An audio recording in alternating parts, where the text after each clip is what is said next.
We are Penn State, and welcome to Land Productions News, where we give up-to-date news on what's happening at Penn State Abington.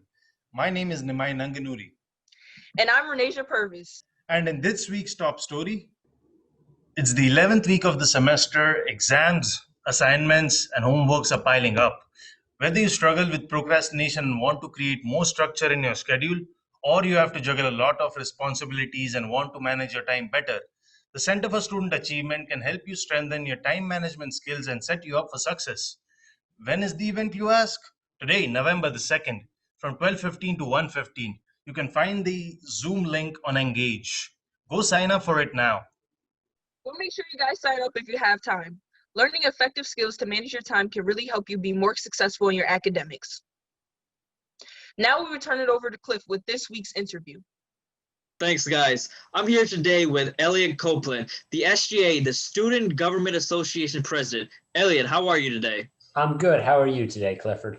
Doing very well. So can you explain a little bit about what the SGA does for the student body at Abington?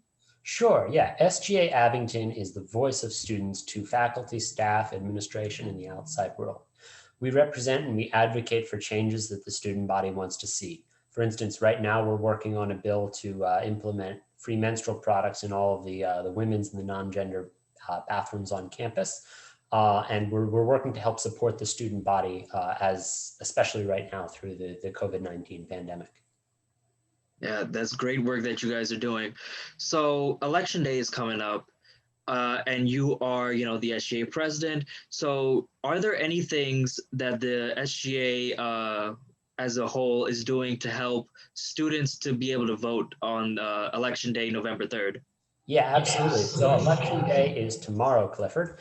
And I'm really glad you mentioned that. The polls open up at 7 a.m. in the morning if you want to go vote in person. I highly recommend, if you haven't already turned in your mail-in ballot, you can go to your polling place. You can look that up online. The link probably right about here, and you can go to your polling place there.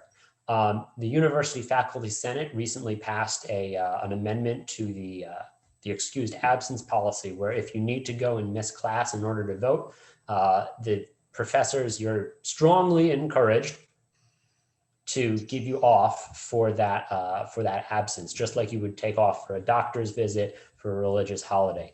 And we're really happy and excited that the university has been taking steps to get students more civically minded and civically engaged. Thank you so much. Definitely is they're very important things for all the students to go out there and vote. So now there's a new amendment that the Faculty Senate also passed. Can you talk about that a little bit? Yeah, absolutely, Clifford. I'm glad you asked about that.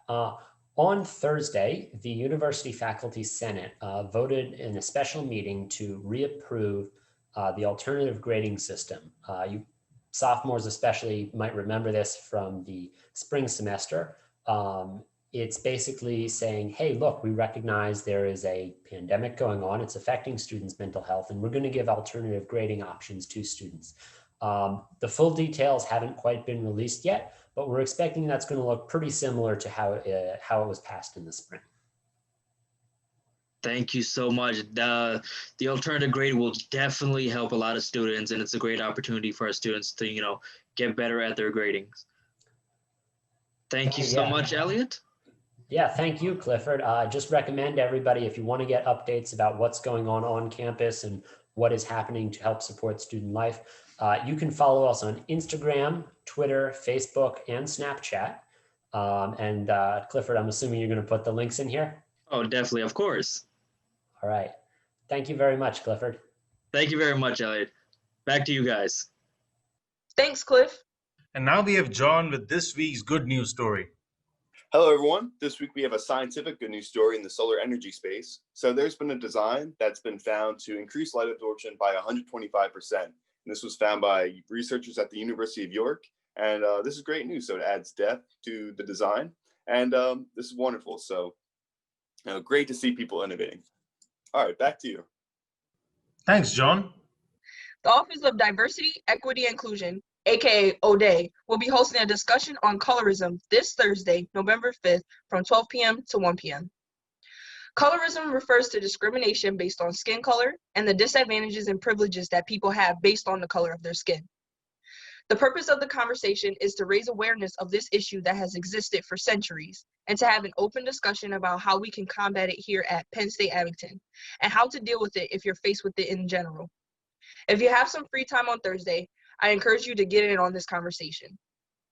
If you have free time on Thursday from 12 to 1, go to the O'Day event on November 5. Find the link on Engage. That's all the time we have for this week. Tune in next week to stay up to date on what's happening. Goodbye. Bye.